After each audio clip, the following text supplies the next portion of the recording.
வணக்கம். Falls promises, பொய் சத்தியங்கள், அதாவது இந்த மாதிரி வார்த்தையெல்லாம் கேட்டிருக்கீங்களா?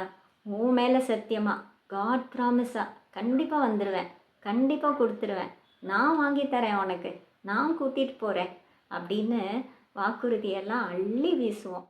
ஆனால் அப்போது அள்ளி வீசும்போது இருக்கிற வேகம் அதை செய்யும்போது இருக்காது. அந்த வார்த்தையெல்லாம் காற்றுல பறந்து போயிடும். அதுதான் ஃபால்ஸ் ப்ராமிசஸ்.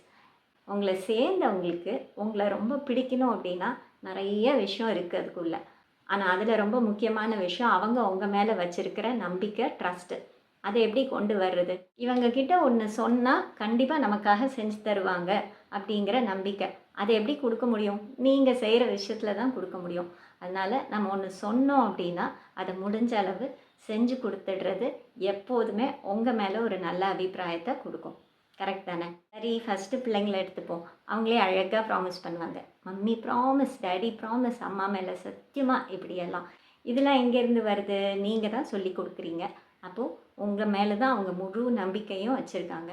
அவங்க ஏதாவது செய்யணும், இல்லை அவங்கள அந்நேரம் சமாதானப்படுத்தணும் அப்படிங்கிறதுக்காக அம்மா இங்கே கூட்டிகிட்டு போகிறேன், அப்பா இது வாங்கி தரேன் அப்படின்னு சொல்லிட்டு அவங்க அதை செஞ்சதுக்கப்புறம் அதை மறந்தே போகிறது, இல்லை அது ஒரு விஷயமாக யோசிக்காமல் அலட்சியமாக விட்டுட்டோம் அப்படின்னா அந்த குழந்தைங்க ஏமாற்றம் தான் அடையும். அதுவும் நீங்கள் அதை திருப்பி திருப்பி பண்ணும்பொழுது அம்மா சும்மா சொல்லுவாங்க, அப்பா அப்படி தான் சொல்லுவாங்க, ஆனால் செஞ்சு தர மாட்டாங்க அப்படிங்கிற எண்ணத்தை தானே கொடுக்கும்.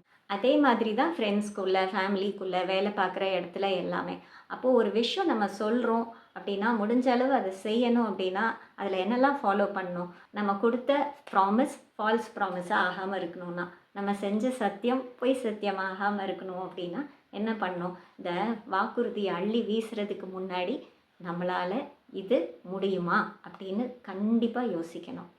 2வது, எப்போ இந்த மாதிரி அதை செய்கிறேன் இது செய்கிறேன்னு சொல்லுவோம். நிறைய பேர் இருக்காங்க அப்படின்னா அந்நேரம் ரொம்ப மகிழ்ச்சியாக ஒரு எக்ஸைட்மெண்ட்டில் இருந்தோம் அப்படின்னா நான் அது பண்ணிடுறேன், நான் இது பண்ணிடுறேன் அப்படிங்கிற ஒரு உற்சாகத்தில் வாக்குறுதியெல்லாம் அள்ளி வீசுவோம். இல்லை அப்படின்னா அந்த சமயம் உங்களால் நோ சொல்ல முடியல, என்னால் முடியாதுன்னு சொல்ல முடியாத ஒரு சுச்சுவேஷனாக கூட இருக்கலாம். 3வது, எப்போ வாக்குறுதி அள்ளி வீசுவீங்க? அவங்கக்கிட்டேருந்து உங்களுக்கு ஏதாவது காரியம் ஆகணும்னு இருக்குது அப்படின்னா சொல்லலாம். அதனால் ஒரு விஷயத்த நான் செஞ்சு தரேன்னு சொல்கிறதுக்கு முன்னாடி உங்களால் முடியுமான்னு 100 தடவை யோசிச்சுக்கோங்க. இந்த 3 சிச்சுவேஷன், அதாவது கூட்டமாக இருக்கும் பொழுது, நோ சொல்ல முடியாத ஒரு சூழ்நிலையில் இருக்கும் பொழுது, உங்களுக்கு ஏதாவது வேணும் அப்படிங்கிற எண்ணம் இருக்கும் பொழுது தான் வார்த்தையெல்லாம் அள்ளி விடுவோம். ஸோ அந்த டைம் முடிஞ்ச அளவு கவனமாக இருங்க. அப்படியே நீங்கள் ஒரு வாக்குறுதி கொடுத்து உங்களால் செய்ய முடியல அப்படின்னா கண்டிப்பாக அதை எதிர்பார்த்துட்டு இருக்கிறவங்க கிட்ட உங்களால் முடியலை அப்படிங்கிறதுக்கான காரணமும் முடிஞ்சால் மன்னிப்பும் கேட்குறது பெட்டர்.